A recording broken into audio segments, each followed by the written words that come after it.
हाय। तो कंटिन्यू कर रहे हैं हम लोग स्टैटिस्टिकल बेस फॉर इकोनोमेट्रिक्स। ये है पार्ट 3।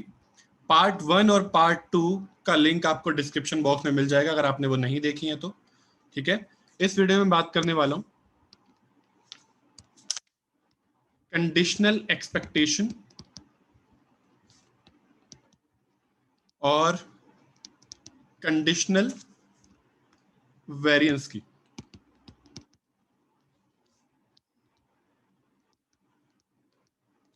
इसके बाद बात आएगी, ये दोनों टॉपिक्स इस क्लास में कवर करने के बाद बात आती है डिस्ट्रीब्यूशंस की,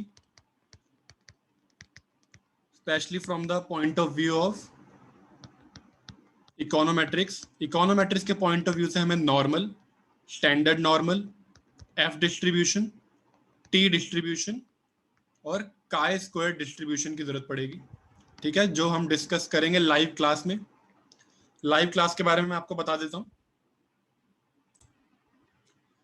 तो ये जो लाइव क्लास है इकोनोमेट्रिक्स की, ये स्टार्ट होगी 24 से, 24 मई से। उसका आउटलाइन बता दूं मैं एक बार आपको।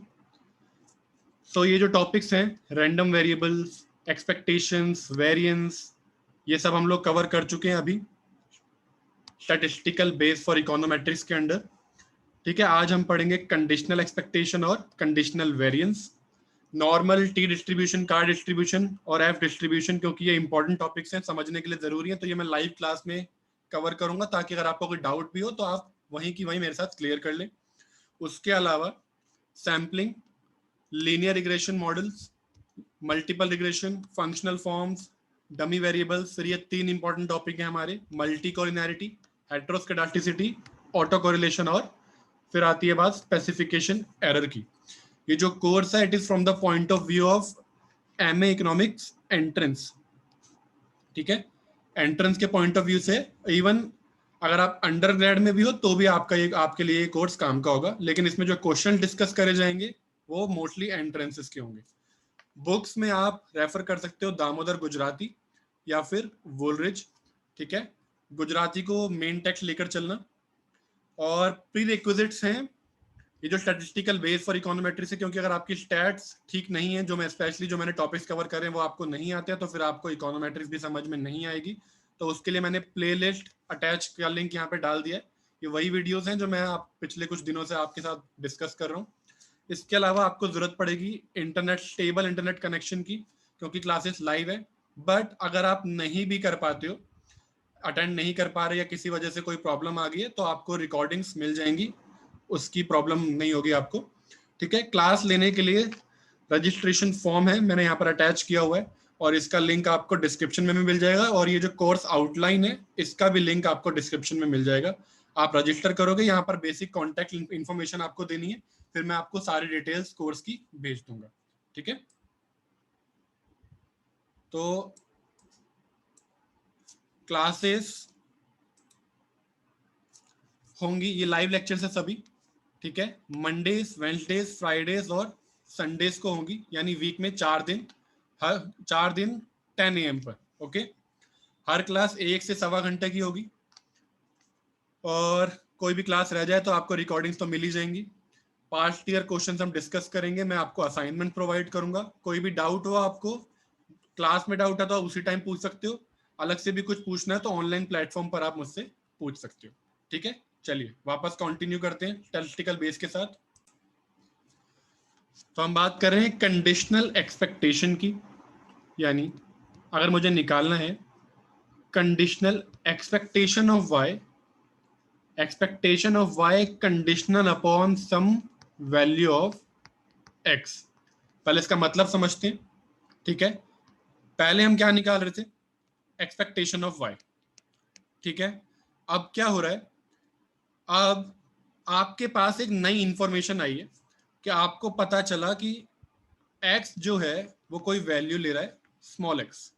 ठीक है, x रैंडम वैल्यू के लिए लेते हैं हम, रैंडम वेरिएबल के लिए कैपिटल X, और स्मॉल x लेते हैं हम जो वो वैल्यूज ले रहा है उसके लिए। ठीक है, सो ये कन्वेंशन है। सो अगर मुझे ये नई इंफॉर्मेशन पता चली है तो उसके लिए अब आपको इस एक्सपेक्टेशन ऑफ y को अपडेट करना है, जिसे हम कहते हैं expectation of y conditional upon, ये सिंबल है, गिवन बोल सकते हो इसे या कंडीशनल अपॉन बोल सकते हो। तो conditional upon some value of X, ठीक है।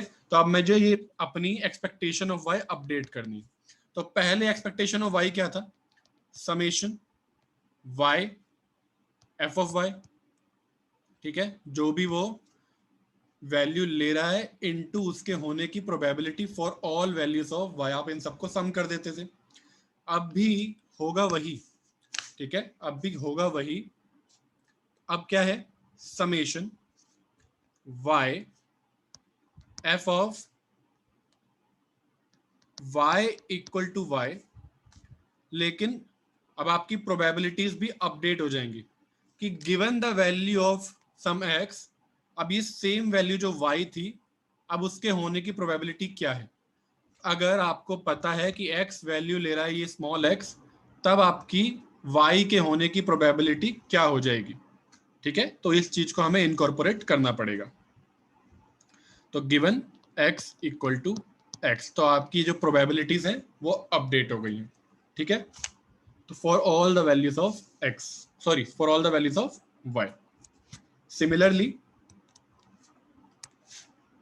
Expectation of x given y equal to small y, अगर y कोई वैल्यू ले रहा है, तब एक्सपेक्टेड वैल्यू ऑफ x कितनी हो जाएगी, इसे अपडेट करना है हमें।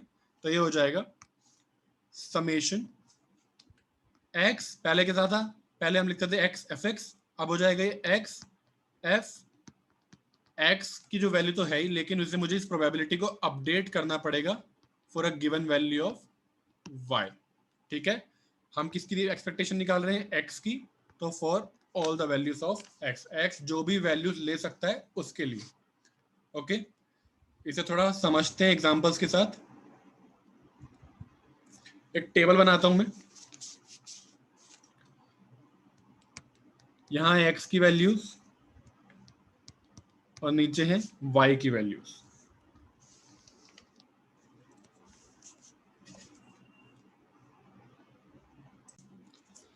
तो ये है मेरा जॉइंट डिस्ट्रीब्यूशन टेबल,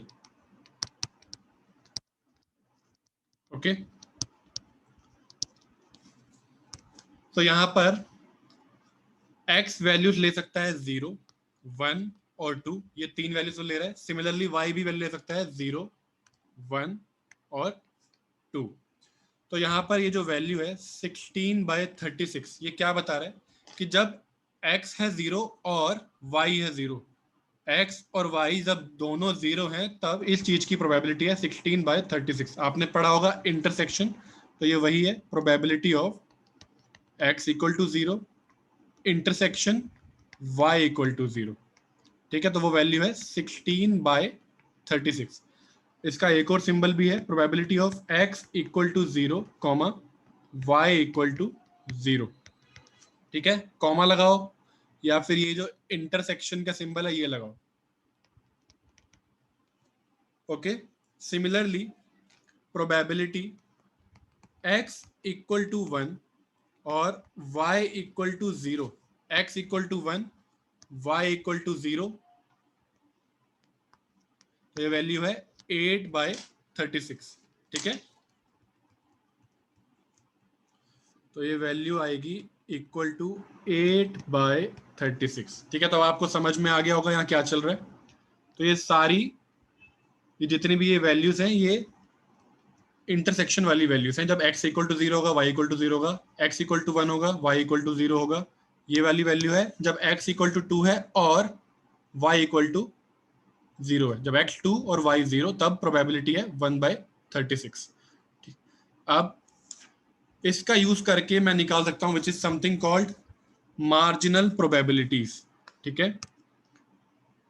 ये सब जॉइंट प्रोबेबिलिटीज है, अब मैं निकाल रहा हूं मार्जिनल प्रोबेबिलिटी, किस चीज की,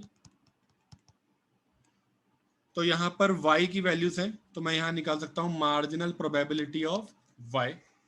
मतलब अगर मुझे निकालना है probability of y equal to 0, तो वो क्या आ जाएगी, यहां पर जो y इक्वल टू 0 वो डिपेंड करता है x की वैल्यूज पर। y इक्वल टू 0 जब x इक्वल टू 0 है तब ये प्रोबेबिलिटी होती है 16/36। जब वो 1 है तो प्रोबेबिलिटी होती है 8/36। और जब x इक्वल टू 2 होता है तब ये वैल्यू होती है 1/36। तो इसका मतलब y इक्वल टू 0 की वैल्यू क्या आ जाएगी, इन सबका sum, which is equal to 16 plus 8 plus 1 upon 36, which is equal to, ये आ जाएगी वैल्यू 25/36। ठीक है। सिमिलरली अगर मुझे निकालनी है probability of y equal to 1, ठीक है, तो मैं इन सारी प्रोबेबिलिटीज का सम कर दूंगा, राइट। या अगर इसका फॉर्मूला बनाना चाहें हम तो ये क्या हो जाएगा, probability of y equal to 1 क्या है, जो ये प्रोबेबिलिटी है, अगर मैं बात कर रहा हूँ y इक्वल टू 1 की, ये x की 3 वैल्यूज पर डिपेंड कर रहा है। जब x इक्वल टू 1 है, जब x इक्वल टू 0 है और x इक्वल टू 3 है, ये 3 वैल्यूज हैं।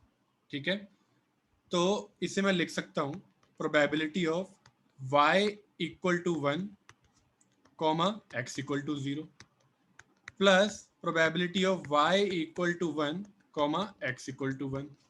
ठीक है, ये जो 3 पार्ट्स हैं y इक्वल टू 1 के, हम उन सबको ऐड कर रहे हैं। इस तरीके से हमने निकाली है marginal probability of y x equal to 2। तो इन सबको मैं ऐड कर दूंगा तो मुझे मिल जाएगी probability of y equal to 1।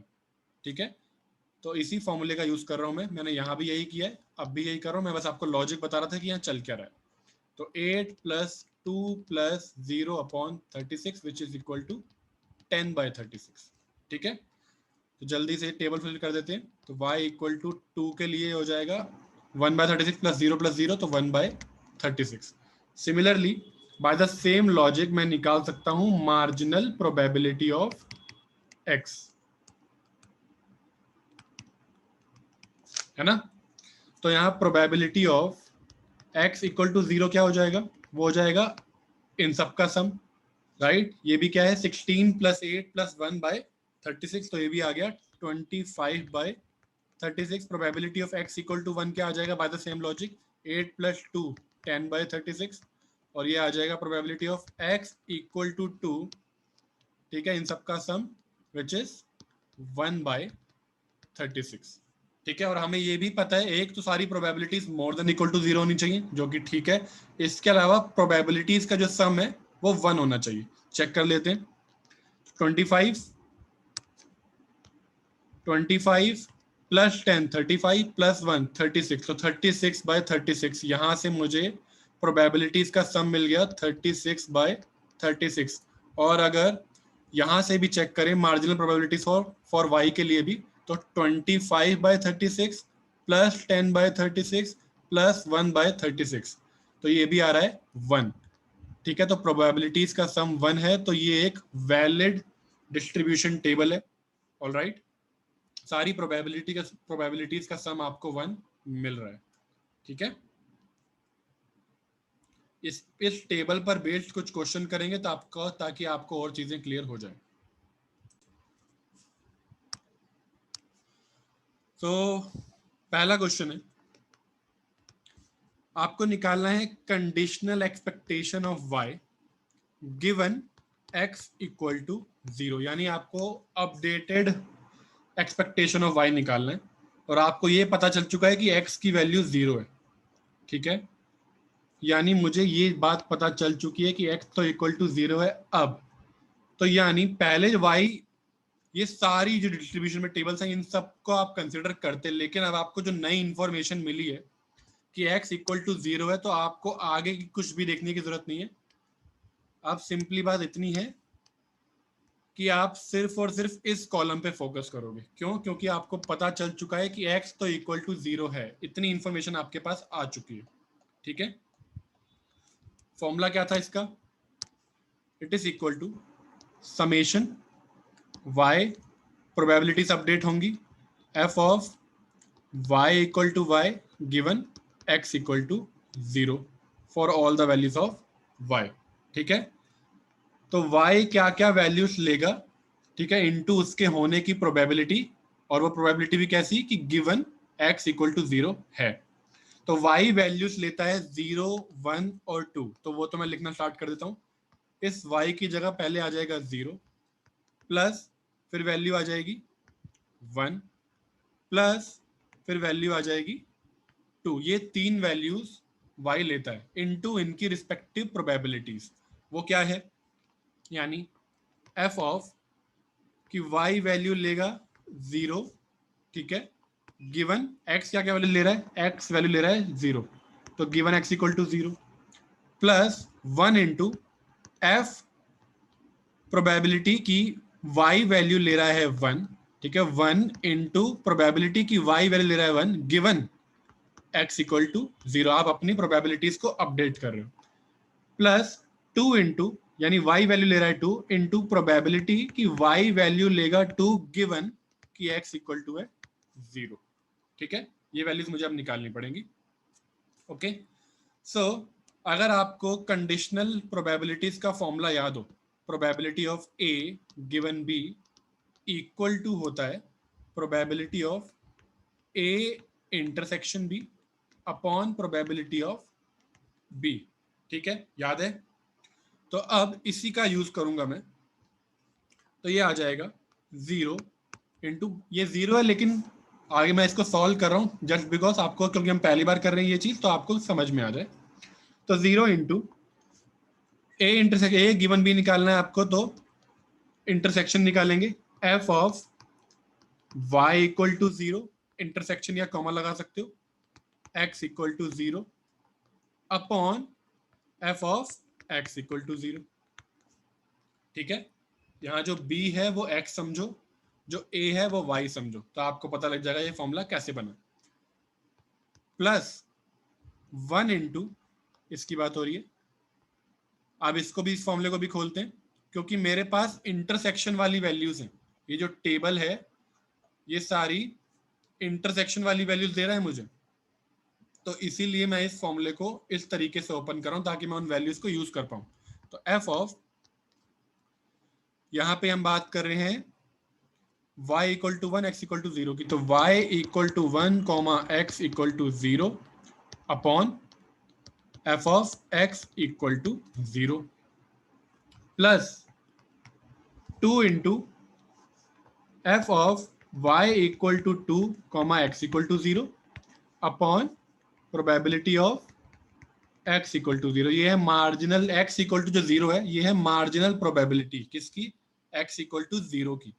ठीक है, आप फटाफट ये सारी वैल्यूज डाल देते हैं। सबसे पहले ये हम देख लेते हैं x इक्वल टू 0 की वैल्यू क्या है, ये सब में आ रहा है। तो probability of x equal to 0 है हमारे पास, ये रही 25/36। ठीक है, तो ये आ जाएगा 0 इंटू समथिंग अपॉन 25/36, ये समथिंग अभी निकालना है हमें, plus 1 into something upon 25/36 plus 2 into something upon 25/36। अब ये समथिंग निकालते हैं जल्दी से। तो हमें निकालना है x equal to 0, y equal to 0। ठीक है, x भी 0 y भी 0, तो ये वैल्यू है 16/36। तो ये आ गया 16/36। फिर मुझे निकालना है y1 x0, y1 x0, तो ये है 8/36 plus 2 into y2 x0, y2 x0, तो ये आ जाएगा 1/36। और इसको सॉल्व करके ये आ गया 0, 36 कैंसिल, 36 कैंसिल, तो ये आ जाएगा plus 8/25 plus 2/25 which is equal to 10/25 which is equal to 2/5। तो कंडीशनल एक्सपेक्टेशन आ गई है y की, गिवन x इक्वल टू 0, 2/5। एक और क्वेश्चन कर लेते हैं जल्दी से। ओके। अगर मुझे निकालना है expectation of Y given X equal to 1, ठीक। अब मैं जल्दी से सॉल्व कर सकता हूं, आपको समझ में भी आ गया होगा। तो समेशन करना है मुझे सारी वैल्यूज ऑफ y के लिए, y इंटू अपडेटेड प्रोबेबिलिटीज या कंडीशनल प्रोबेबिलिटीज, जो कि क्या है यहाँ पर y equal to Y given x equal to 1। मेरे पास इंफॉर्मेशन आ गई है कि x इक्वल टू 1 है। अब मुझे अपनी प्रोबेबिलिटीज को करना पड़ेगा अपडेट।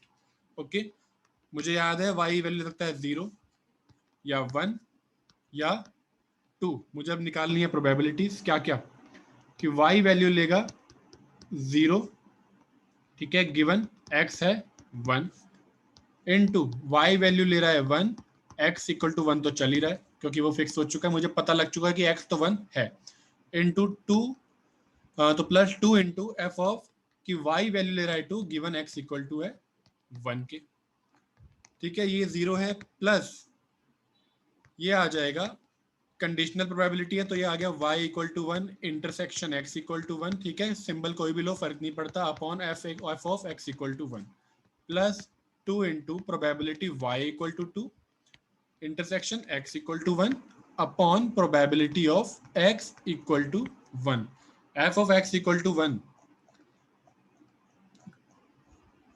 x इक्वल टू 1 यानी marginal probability of x equal to 1 वो है हमारे पास ये 10/36, तो ये नीचे आ गया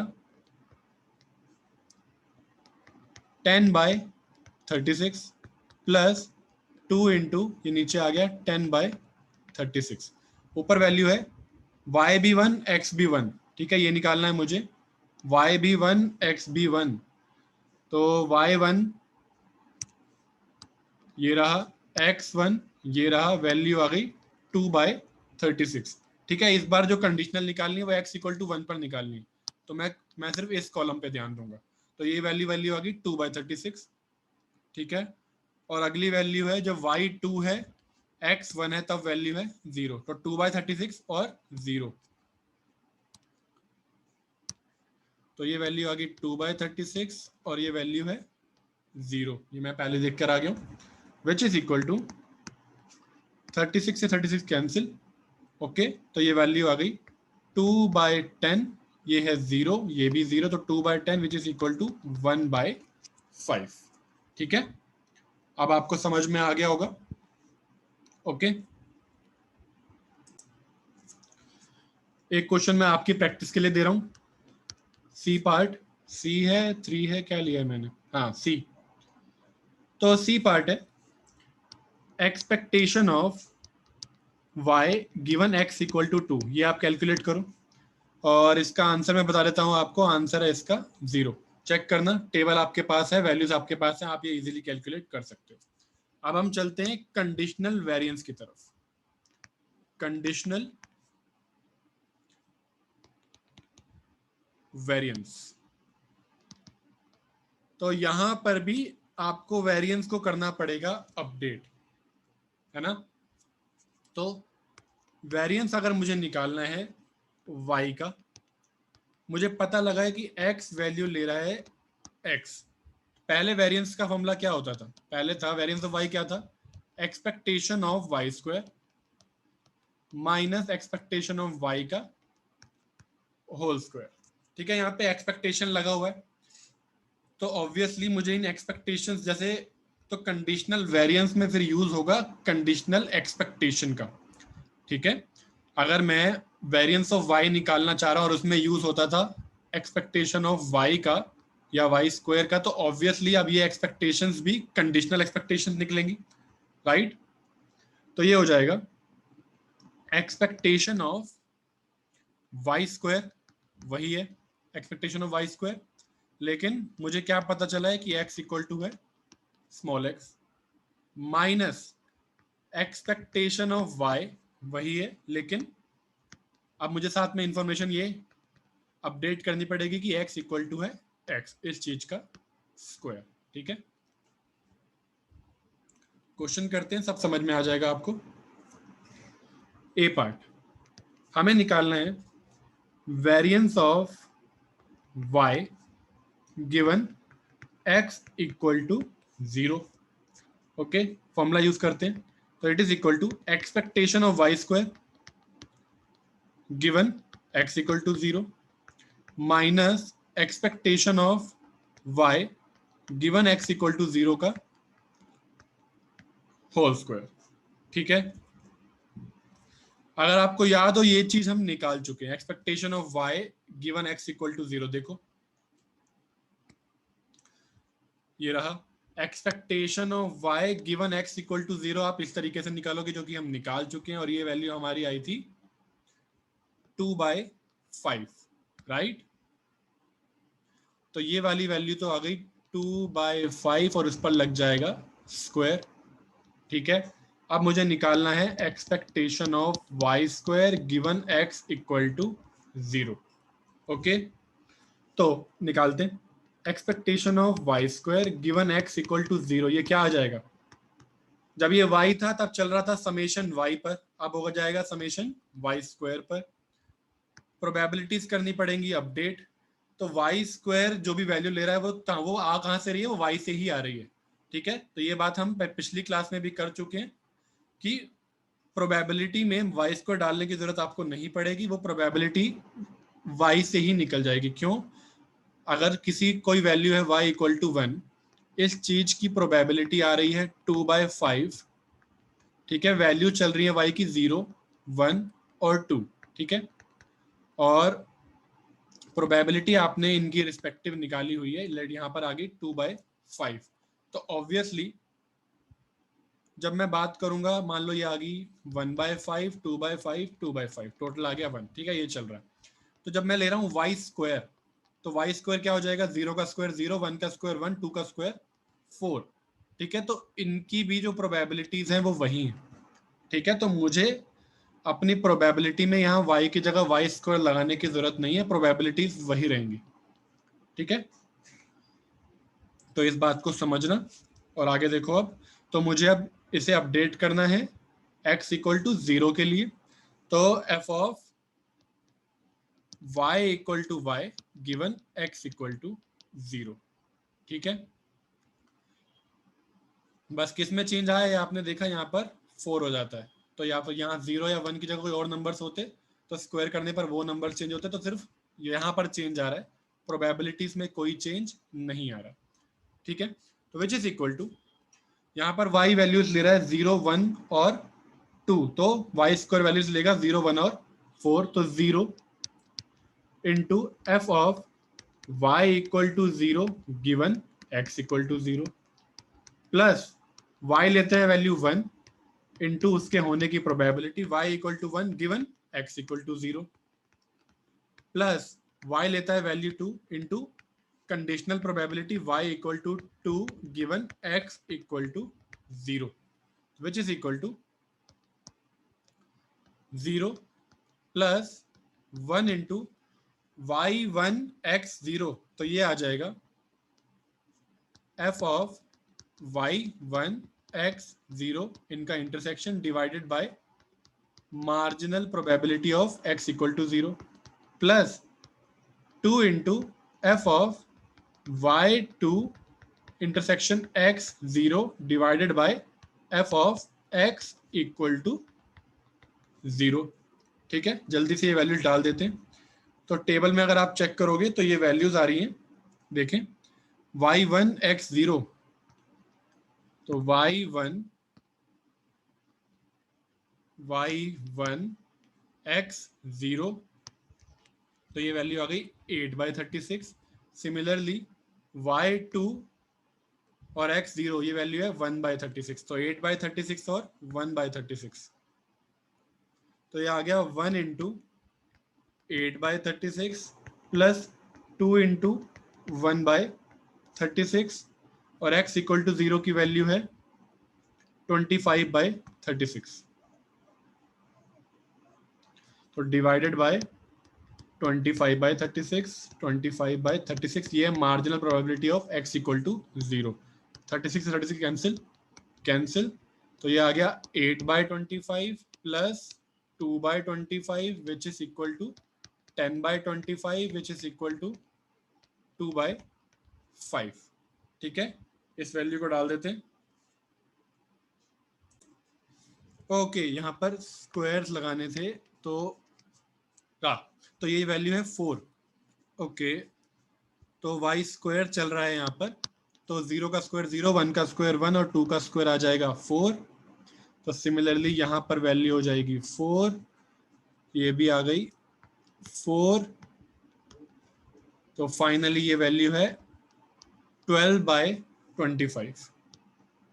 ठीक है, तो मेरे पास आ गया है expectation of Y square given X equal to 0, वो है 12/25। तो वेरिएंस एक्सपेक्टेड कंडीशनल वेरिएंस आ जाएगा।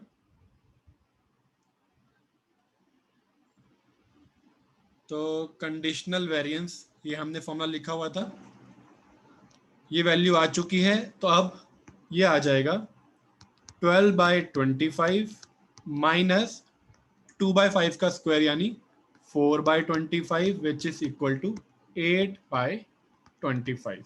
तो ये आ गया हमारा कंडीशनल वेरिएंस ऑफ y, और कंडीशन क्या है कि x की वैल्यू है 0, वो आ गई 8/25।